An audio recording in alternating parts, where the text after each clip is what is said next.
Hello বন্ধুরা, কেমন আছো সবাই? স্বাগত আমার একটি নতুন ব্লগে। আমি এখন যাচ্ছি আমাদেরই একটা গ্রামের বড় পুকুরে, যেখানে একটি দুর্ভাগ্যজনক ঘটনা ঘটেছে। চলুন তাহলে আজকের ব্লগটি শুরু করা যাক। যারা অন্যের ভালো দেখতে পারে না তাদের আপনি কি বলতে চান? যারা অন্যের ভালো দেখতে গেলে জ্বলে পুড়ে ছাই হয়ে যায়, তারা আর যাই হোক নিজের কখনো উন্নতি করতে পারে না। অন্যের ভালো দেখতে পারে না বলেই আজ এই ঘটনাটি ঘটিয়েছে। ঘটনাটি হলো আমাদেরই গ্রামের এক পুকুরে, বেশ বড়ই পুকুরটা। এই পুকুরটাতে এই যে সামনে দেখতে পাচ্ছেন এই পুকুরটাতে রাত্রে কারা যেন বা কেউ এই ঘটনাটি ঘটিয়েছে। ঘটনাটি হলো এই পুকুরে বিষ দিয়ে দিয়েছে, যার কারণে একটি মানুষের অনেক বড় ক্ষতি হয়ে গেল। এই পাপের শাস্তি কি হওয়া উচিত আপনারাই কমেন্টে বলুন। এই পুকুরে কমপক্ষে 6 থেকে 7 লক্ষ টাকা লোকসান হলো। কে দেবে এই টাকাটা?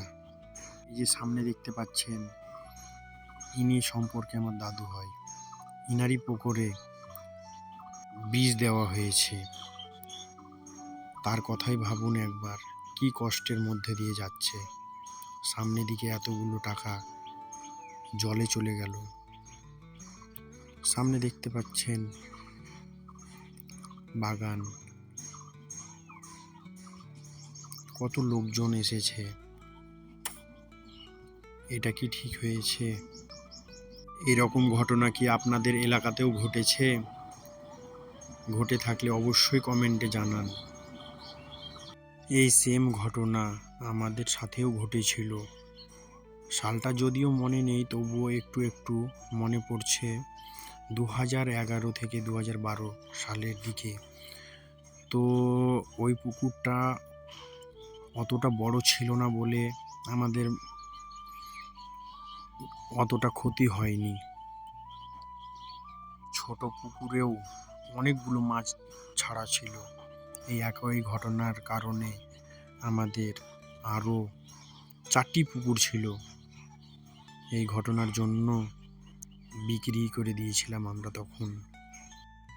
এই পুকুরটা প্রায় 6 থেকে 7 বিঘা হবে আমার মনে হয়। পুকুরের ধারে প্রচুর মানুষ এসেছে গ্রাম থেকে। এই যে দেখছেন, এখন একটি মাছ ধরা হয়েছে। এই মাছটা থানা থেকে যিনি এসেছেন তিনি এখন দেখবে এবং ছবি তুলবে বলে এই মাছটিকে ধরা হয়েছে।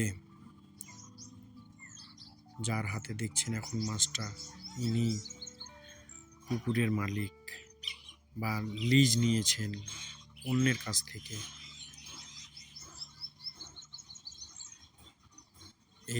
ঘটনাটি একটি নিন্দনীয় ঘটনা, যার কোনো ক্ষমা হয়